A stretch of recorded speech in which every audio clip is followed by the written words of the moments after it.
1. Air suci. Untuk mengambil air suci hanya di awal saja, tidak perlu saat selesai misa. Mengapa?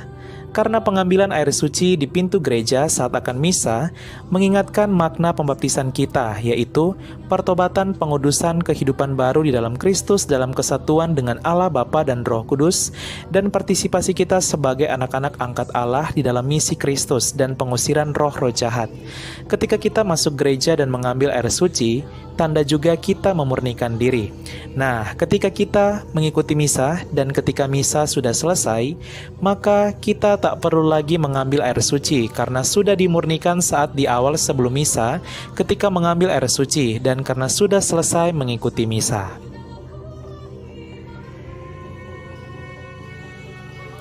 Dua, berlutut. Ketika kita masuk gereja, ada beberapa umat yang masih berlutut dengan tumit yang tak sampai menyentuh lantai. Ada bahkan yang hanya setengah. Yang benar adalah berlutut sampai menyentuh lantai, dan khusus bagi umat yang tidak kuat seperti lansia, cukup membungkukkan badan saja sebagai tanda penghormatan kepada sakramen Maha Kudus yang bertahta dalam tabernakel.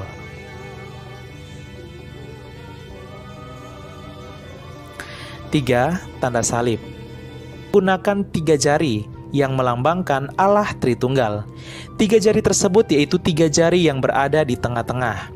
Kemudian kita membuat tanda salib.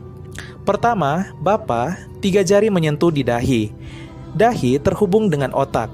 Otak merupakan susunan syaraf pusat segalanya, tempat kita berpikir, berimajinasi, dan merencanakan. Hal ini juga menandakan bahwa Allah Bapa merencanakan, menciptakan, dan menyelenggarakan segala sesuatunya, termasuk merencanakan putranya Yesus Kristus datang ke dunia sebagai penyelamat. Kedua, Putra, 3 jari menyentuh pusar, hanya di dada, sehingga horizontal dengan Roh Kudus dan tidak membentuk salib. Ketika kita membuat tanda salib dan ketika menyebut Putra, 3 jari menyentuh sampai di pusar, jangan hanya di dada. Maka terbentuklah sebuah simbol salib yang benar. Mengapa di pusar? Tali pusar adalah tali kehidupan, tali yang menyambung antara ibu dan anak. Disinilah janin mendapat makanan dan minuman serta curahan kehidupan.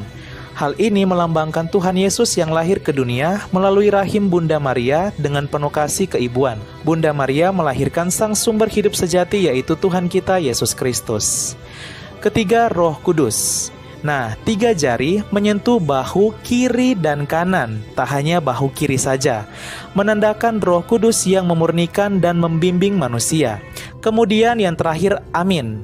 Untuk gerakan amin, umat boleh menambahkan sesuai keinginan. Beberapa di antaranya, amin, tanpa gerakan hanya ucapan. Amin, sambil menaruh tangan kanan di hati. Amin, sambil mencium jari seperti yang dilakukan para pesepak bola. Atau amin, sambil mengatupkan tangan.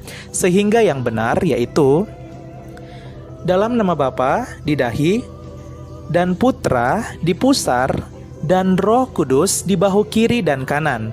Lalu yang terakhir, amin. Bisa hanya ucapan, atau amin sambil menaruh tangan kanan di hati, atau amin sambil mencium jari seperti yang dilakukan para pesepak bola, atau yang terakhir, amin sambil mengatupkan tangan.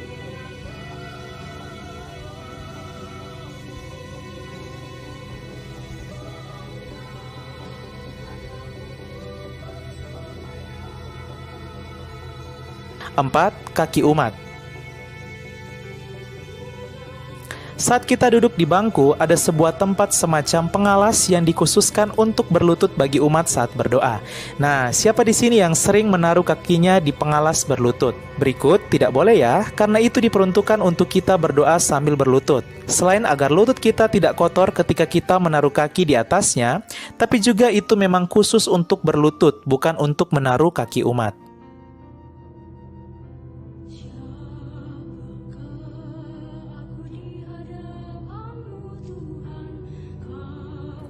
5. Tabernakel. Bagi umat atau misdinar yang biasanya mempersiapkan peralatan misa atau akan melewati persis depan altar, sebelum lewat tabernakel, ingat, hormat terlebih dahulu dengan membungkuk jika akan lewat tepat di depan tabernakel sebagai tanda penghormatan. 6. Tanda salib di misa. Tanda salib saat misa hanya di awal saja dan di akhir misa saat akan menerima komuni dan berdoa. Disarankan untuk tidak perlu lagi karena sudah dibuka dengan tanda salib di awal. Jika banyak membuat tanda salib, maka akan terkesan ibadah dalam ibadah.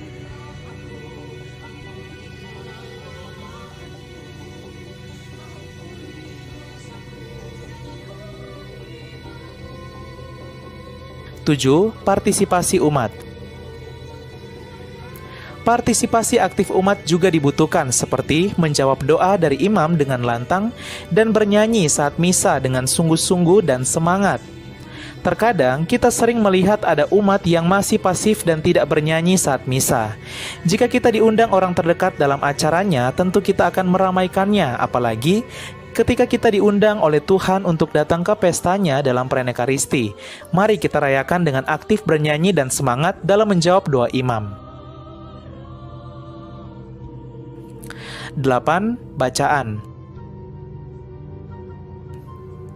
Banyak umat dan bahkan umat non-Katolik yang bertanya, mengapa umat Katolik tidak banyak yang membawa Alkitab saat misa?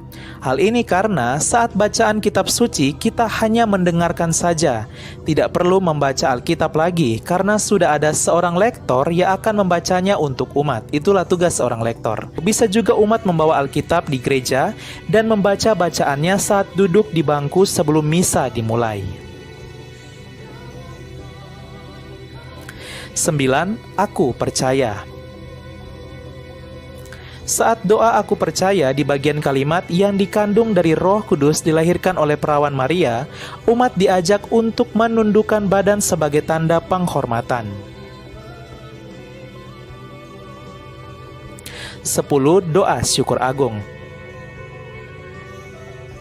Selama konsekrasi oleh imam, lihatlah ke depan, jangan menunduk. Lihatlah hal-hal luar biasa yang terjadi di meja altar saat konsekrasi, seperti pesan Romo Aba. Dan ketika imam mengangkat roti dan piala, lihatlah juga ke depan, jangan menunduk. Seperti kata imam, lihatlah anak domba Allah yang menghapus dosa-dosa umat manusia, berbahagialah kita yang diundang, dan seterusnya. Imam mengajak umat untuk melihat roti dan anggur yang telah berubah menjadi tubuh dan darah Kristus. Jangan menunduk. Menunduk dan hormat dilakukan hanya di saat imam menurunkan roti dan piala sambil hormat. 11.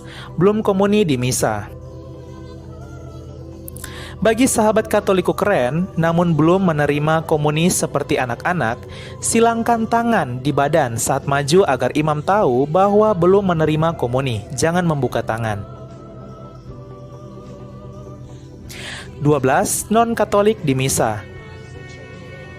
Bagi yang non-Katolik, baik Protestan maupun yang merupakan non-Kristen, saat mengikuti misa, ketika diajak oleh salah satu rekan atau partisipan, tidak perlu maju karena perbedaan teologi. Mengapa? Karena di gereja Katolik, itu sungguh tubuh dan darah Kristus yang telah berubah dari roti dan anggur. Tak hanya sekedar peringatan dan simbol seperti di gereja-gereja non-Katolik. Saat maju, hanya umat yang percaya dan telah dibaptis Katolik akan berkata amin, yang menandakan bahwa itu sungguh tubuh dan darah Kristus. Sedangkan non-Katolik tidak perlu maju dan duduk saja. Nah, kewajiban juga nih bagi umat Katolik untuk mengingatkan saudara-saudari kita yang non-Katolik ya ikut misa, karena bisa jadi masih ada yang belum tahu.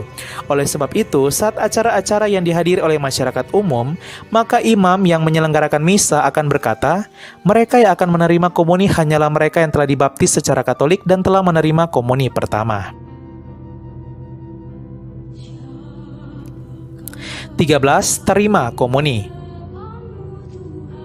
Saat menerima komuni, katakan amin dengan jelas dan terdengar oleh imam, sebagai tanda mengaminkan bahwa itu sungguh tubuh dan darah Kristus.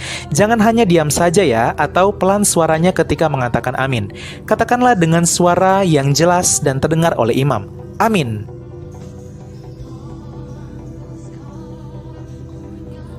14. Nyanyian komuni.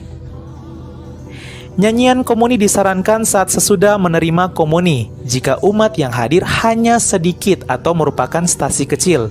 Mengapa? Agar lagu tidak terhenti saat umat semua maju menerima komuni dan bisa memberikan waktu bagi umat yang akan berdoa agar tidak terganggu. 15. Tepuk tangan. Saat misa, tidak boleh bertepuk tangan misal untuk kur atau paduan suara yang menyanyi dengan bagus dan luar biasa di misa. Mengapa? Karena misa, seperti yang dikatakan oleh Paus Fransiskus, bukanlah ajang perlombaan dan pentas seni, melainkan murni pelayanan dan persembahan pujian untuk Tuhan. Bagi umat yang bertugas sebagai kur yang menyanyi juga, tetaplah memberikan yang terbaik dengan fokus untuk melayani bukan untuk mencari pujian dari umat ya.